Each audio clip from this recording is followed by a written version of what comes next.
నమస్తే ఫ్రెండ్స్, నేను మీ తేజాని. ఇవాళ ఒక హెల్దీ బ్రేక్ఫాస్ట్ రెసిపీ తోటి మీ ముందుకు వచ్చాను. అదే కొత్తిమీర పొంగలి. కొత్తిమీర పొంగల్ని ఎలా తయారు చేయాలో చూసేద్దాం పదండి. దానికోసం ఇక్కడైతే ఒక కప్పు రైసు, పావు కప్పు పెసరపప్పుని తీసుకున్నాను. పెసరపప్పు క్వాంటిటీ ఎక్కువ కావాలి అనుకుంటే హాఫ్ కప్పు కూడా తీసుకోవచ్చండి. ఇప్పుడు కుక్కర్లోకి పెసరపప్పు రైస్ని వేసేసి శుభ్రం చేసేసి తగినంత వాటర్ పోసేసుకొని 1 అవర్ వరకు సోక్ చేసి పెట్టేసుకోవాలన్నమాట. నేను ఇక్కడైతే 4 కప్స్ వాటర్ అయితే తీసుకున్నాను.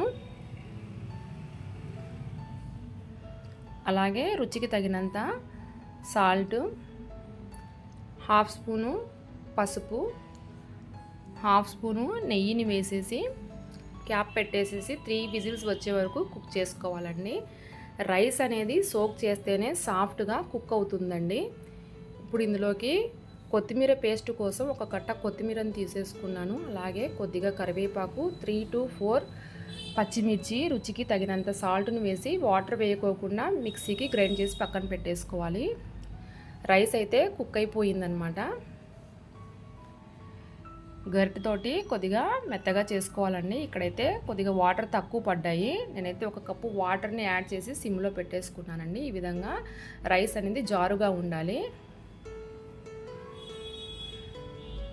స్టవ్ ఆన్ చేసేసుకొని ప్యాన్ పెట్టేసుకొని అందులోకి 1 స్పూన్ ఆయిల్ వేయాలి. ఆయిల్ వేడైన తర్వాత ఇందులోకి 1 స్పూన్ శనగపప్పు, 1 స్పూన్ మినప్పప్పు, 10 నుంచి 15 మిరియాలను కచ్చా పచ్చాగా చేసుకొని వేసుకోవాలి. ఆవాలు, జీలకర్ర, ఎండుమిర్చి, సన్నగా తరిగిన అల్లం పచ్చిమిర్చి ముక్కలు, కరివేపాకును కూడా వేసేసి ఫ్రై చేసుకోవాలి.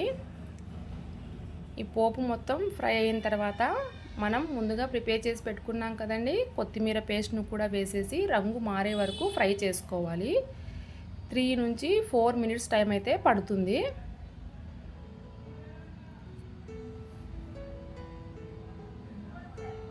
ఈ పోపు అంతా వేగిపోయిందనమాట. ఇప్పుడు పొంగల్లోకి వేసేసుకోవాలండి.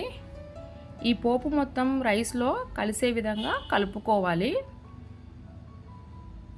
ఇప్పుడు ఫైనల్గా అదే ప్యాన్లో 2 స్పూన్స్ నెయ్యినైతే వేసుకొని 10 నుంచి 15 జీడిపప్పు పలుకుల్ని, అలాగే హాఫ్ స్పూను ఇంగువను కూడా వేసేసుకొని ఫ్రై చేసుకోవాలి. ఈ ఫ్రై మొత్తం వేగిన తర్వాత పొంగల్లోకి యాడ్ చేసేసుకోవడమేనండి. ఎంతో ఈజీగా టేస్టీగా ఉండే కొత్తిమీర పొంగలి అయితే రెడీ అయిపోయింది. దీన్ని పచ్చడితోటి, సాంబార్తోటి సర్వ్ చేసుకోవడమేనండి. ఈ వీడియో మీకు నచ్చినట్లయితే ప్లీజ్ సబ్స్క్రైబ్ చేసుకోండి.